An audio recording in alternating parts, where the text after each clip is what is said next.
Welcome to the Uncensored Self Podcast. I am your host, Ryan Gillen, and this is a space where women who value achievement, success, accomplishment, and wealth, but also crave happiness, love, joy, and deep fulfillment come to remember that we get to have both. Not by doing more, but by being more of who we truly are. In this show, we explore identity, energy, alignment, and embodiment because you didn't come here to follow someone else's rules. You came to right your own. Let's dive in.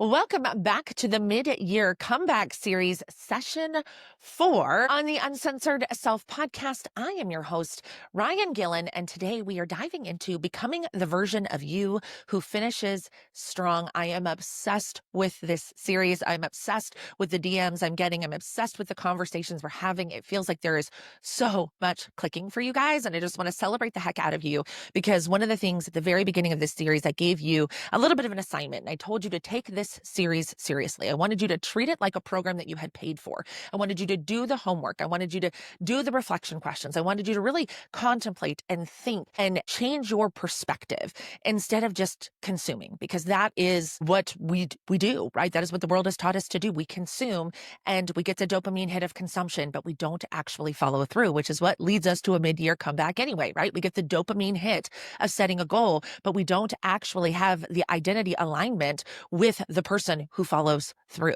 And so what we're going to really talk about in this particular episode, in this particular session, is becoming the version of you who finishes strong, because you are not behind. The story that you are behind is actually what is keeping you stuck, right? We talked so much about that in session 3. We talked a lot about stories, right? It's not the circumstance causing the problem, it's the story. And it was all about reclaiming your power. But again, this comes into this idea of like, you're not behind, you're just becoming the vibrational match, right? Your identity just simply does not match what it is that you desire. But that doesn't mean that you are behind, because again, behind implies lack. Behind implies not enough, that something is wrong with where you are. And so anytime you view yourself from a place of coming from behind, you are aligning yourself with an energy of lack. So what we need to do is shift our perception of I'm not behind, I'm simply becoming, I'm on my way. Right? I always use the road trip example here. You know, I live in Kansas City, and if I were to road trip from Kansas City to California, there would be an abundance of time between leaving my home in Kansas City and when I make it to wherever I'm going in California that I would not be in either destination, but I would not be behind. I would just be on my way. Right. And that, I don't know why that visual helps me so much when I am in the gap between where I'm at and what I'm creating. Is there's no behind, there's no wrong, there's nothing happening. Like none of that is actually true. I'm just on my way. I'm just on my way. So this episode is really about becoming the energetic match. And so when you're becoming an energetic match, we can let go of judgment, because again, there's not a behind, there's not, I'm not good enough, I don't know enough, I'm not there yet. All of that goes away and you're becoming, right? And you're becoming the person who finishes strong. So, you know, that's kind of why, and I've told you a couple of times now, I want you to go back and listen to the whole series from the beginning. So if you're jumping in here on session 4, that's great, but you're going to get way more value if you go back and listen from session 1 to session 4, right? So session 1, we really started with evaluating, right? Where am I really? Because again, distortion, perception, and stories tends to distort our, where we're actually at, right? It creates an illusion of separation, right? And then the second one was really reclaiming the vision. What do I really want anyway? And then we talked about reclaiming our power. And so this particular episode is about identity, right?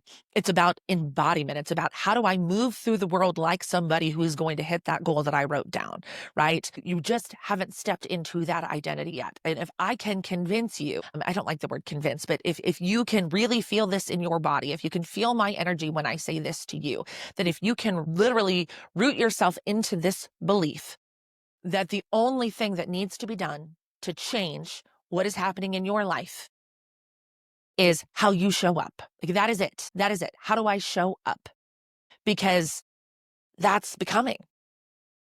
And again, that trigger of being behind is lack, stress, urgency. And so I want you to reframe from chasing this goal that you've set for yourself to aligning with it. I'm not chasing X number of dollars or Y number of clients. I'm aligning with being the person who makes that amount of money, because energetically it just lets you off the hook, right? When you're chasing a number, that doesn't feel good. When I'm becoming a match to a number, I feel like it puts me back in the driver's seat. And that's what this is about. Taking our power back. This is session 3, right? Reclaiming our power from the circumstances and putting it back inside of ourselves. But I can choose moment by moment how I want to show up. I can choose moment by moment who I'm being. And that's how we become somebody who finishes strong. And the example that I use here, I wish I could give credit to wherever I read this story, but it's about the idea of manifestation is like the sun. What you want is finished, right? Creation is finished. It's in the Bible. Every philosopher, every leader, enlightened person will tell you that, right? Like everything you want is done. You can be, do, and have whatever you want. Like that message is loud and clear in the world today.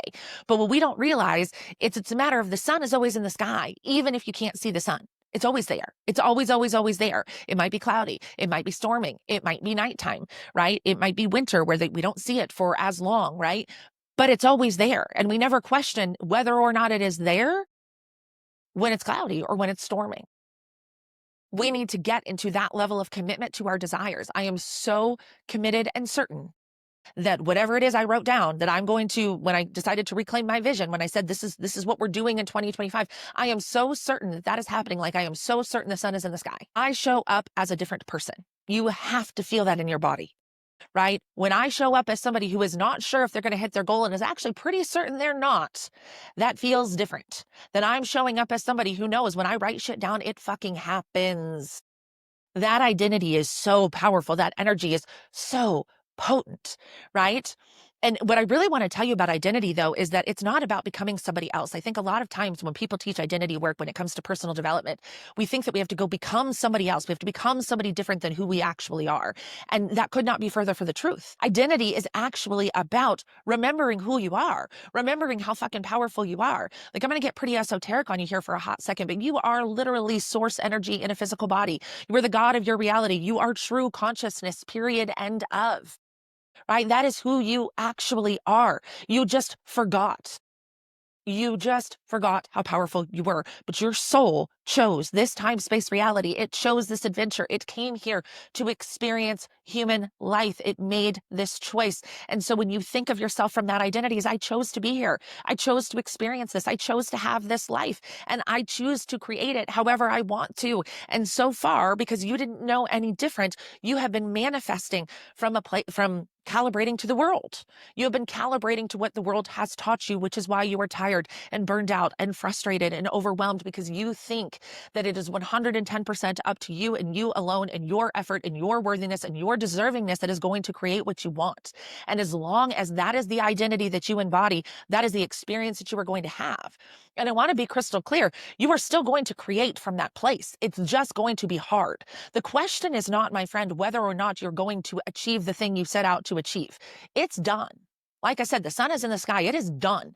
Are you going to do it the hard way? Are you going to torture yourself? Are you going to put the weight of the world on your shoulders and pray that you get there before you are so burned out and so sick and so unhealthy and so unhappy that you don't even fucking care that you're there? Or are you going to remember who the fuck you are and do the work, look yourself in the face and have the important, tough conversations where you have to admit that the reason why your life looks the way it looks is because of the choices that you have made. But when you are brave enough to do that and courageous enough to do that and courageous enough to walk this path, you get to become the woman who creates whatever the fuck she wants.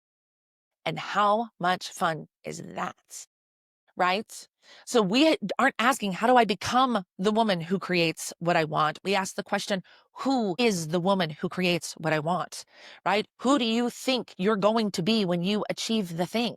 Whatever it is that you wrote down, that goal that you have for 2025, when you are standing on January 1st saying, I did it. Who is she? How does she feel? What is she doing? How does she spend her life? What is she excited about? What is lighting her up? Who is she? And then start showing up as her now. It is that simple. Simple, but not easy, but it is that simple. If I think when I achieve that goal that I'm going to be happy, then I need to start being happy now. When I think that when I achieve that goal that I'm going to feel validated in some way, that I'm going to feel like, yes, finally, I fucking did it. I proved that I am good enough, then I need to feel good enough now. Because as long as you need the outside thing to happen for you to feel good enough, you will always choose the mind game. You will always choose the hard journey. But you can choose a different journey when you choose to truly own your identity and do the work to make it happen. So the questions you need to be asking yourself, right? If it was already done, how would I think? How would I feel? And how would I act? That's embodiment, right? Aligned action comes from being. That is why two different people can take the exact same strategy and one person can have incredible success and another person can fall flat on their face, because it is not the strategy. It is not the doing. It is not the action. It is the energy behind it. It is the being behind it. Guys, this is literally the paradox that sent me on this journey. Was when I was teaching sales to new entrepreneurs, and I had some women who would take my materials and they would go out and they would create hundreds of thousands of dollars. And then there were other women who would go through the same program with the same level of support and the same level of coaching and the same version of me, and would literally struggle to sign any clients at all. And that really bothered me, because I thought it meant that as a coach, as their leader, as a trainer, as a teacher, that I was doing something wrong. And that's what really led me to this path, is why can I give two people the same information and they can, something different happens? If it were merely the information, if information were merely enough to get a transformation, the world would look very different. But it's not. It's the identity. That's the work. So when we think about how would I think if I thought that I was going to make $1 million this year, I wouldn't think that nobody's going to pay me X number of dollars. Those two thoughts are not congruent. If I was the creator of $1 million, I wouldn't also think nobody's going to pay me enough for me to make $1 million, or my ideas aren't good enough, nobody will pay them for me, or I'm not good enough at my job, so I'm too new to do this to make $1 million. Those two stories can't exist at the same time, right? I mean, they can exist at the same time, but what you believe is what's going to override unless you shift your identity. So what are the thoughts that she is thinking? Another thing that I really see happens when it comes to embodiment is we get into discipline. A lot of women will tell me, Ryan, if I just had more time, if I were just more disciplined, if I just had my shit together, right? And these are just such lies that we tell ourselves. You don't need to be doing more. You don't need more discipline. The reason why you can't force, and I'm using air quotes, force yourself to get up and do that task every single day is because you don't fucking want to do it. It's out of alignment. And again, I'm not talking about the tasks like you committed to working out 3 days a week. So get the fuck out of bed and commit to working out 3 days a week, right? This is not what we're talking about. But we're talking about the things that we hate. I'm getting up out of bed at the ass. I'm going to give you a very specific example that just popped in. I used to go to a networking event. This was years and years ago, here in Kansas City. And they literally meet on Tuesday mornings at like 7 a.m. And it's 40 minutes from my house. So you can back into the time that I have to get up and get ready and get in the car and be out of my house to be to a meeting at 7 o'clock a.m. And I did not want to do that. That did not align with what I wanted, what was important to me, my goals, how I wanted my mornings to go. I wanted to spend my mornings with my kids, right? Like all these things. But I did it because I felt like I had to, right? Well, the women I want to meet are in that room, so I have to go, right? That is not alignment. That is not alignment. Because to me, when I am most aligned is when I have had the time to start my day the way that I desire to start my day. And I desire to start my day with my kids. I desire to start my day slowly. I desire to really recalibrate and spend, focus on my energy first before I go give to the outside world. So 7 a.m. meetings are not for me. And you might ask, oh, Ryan, are you never going to make an exception? I might make an exception sometimes, right? I might try it out. But as soon as I try it out and discover, no, this is not worth the value exchange, then I go back to like, no, I don't take meetings at 7 a.m. Right? So that's what we're talking about here. I've been telling my clients and maybe told you guys the stories of Fridays. I've told myself for years that once the business gets to ABC, XYZ, I'm not going to work on Fridays, right? Instead of just deciding I'm not going to work on Fridays and start taking, like, the first step to not working on Fridays is not taking meetings on Fridays, not scheduling things on Fridays. I'm the one in control of the schedule. I'm the one in control of the calendar. But the story was I have to work on Friday because, well, there's no reason not to right now, other than I just don't want to. And that's not a good enough reason. But why the fuck not? If I'm the creator of my reality, why is the fact that I just don't fucking want to not a good enough reason? Our brains are so wild, right? So sometimes we think it's time management. Women will come to me, I'm just my time management is shit. Like if I have one more woman come to me and say, I just need to calendar block.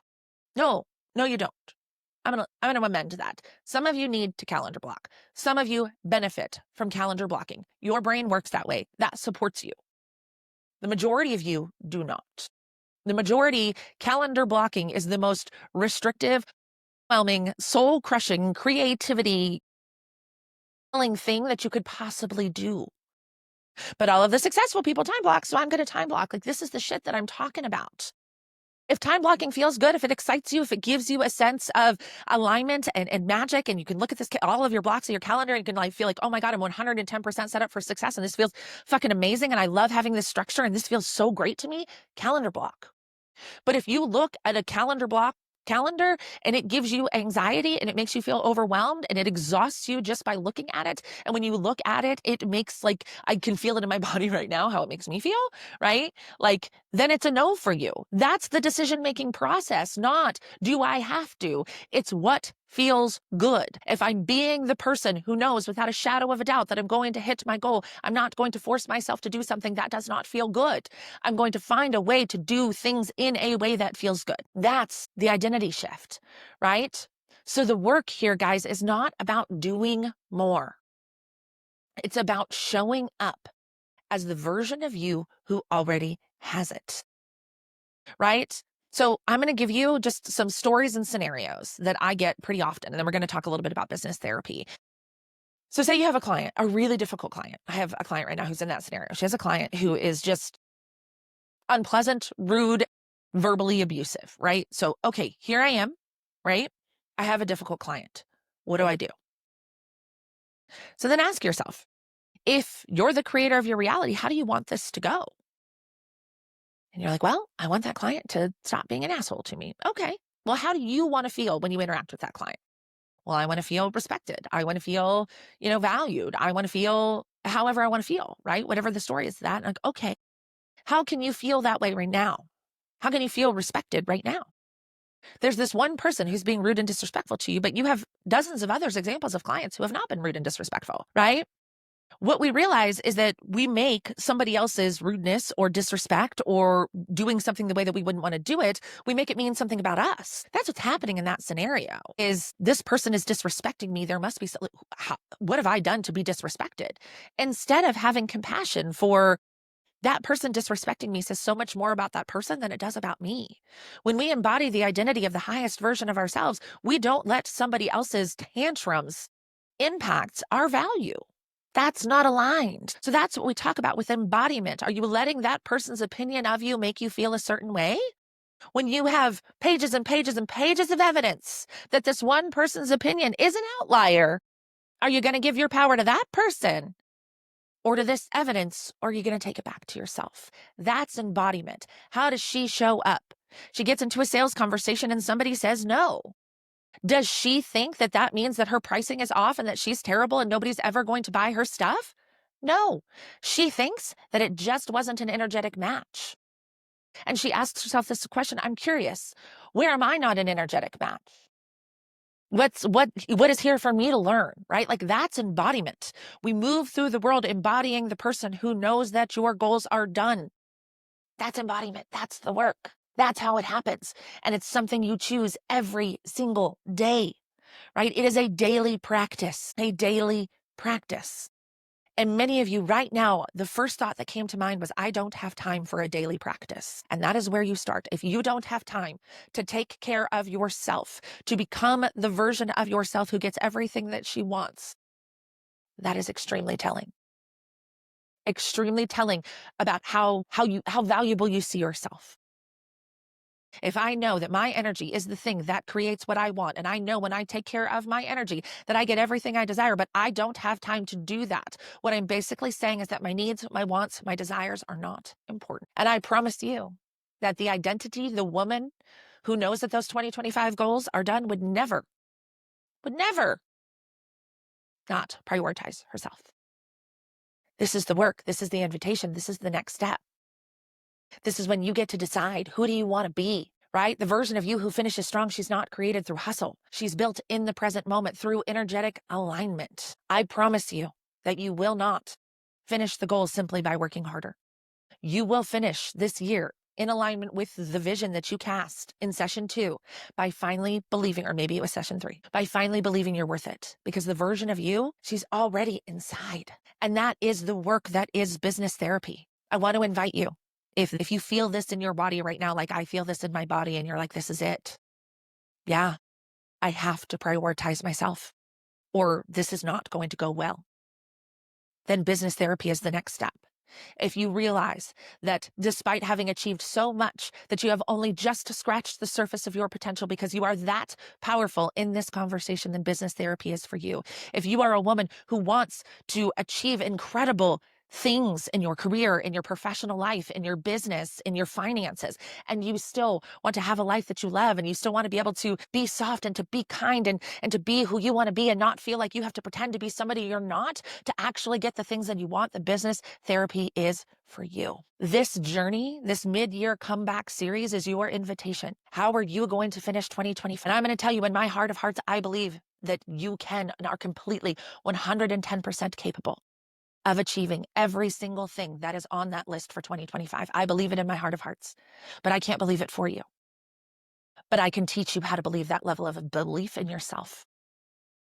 Because I'm not like your friends and family who are worried about you getting hurt, who are worried about the consequences of you betting on yourself, who just want to keep you safe, who just want to tell you to be realistic and manage your expectations. And it's really not that big of a deal. You're doing great.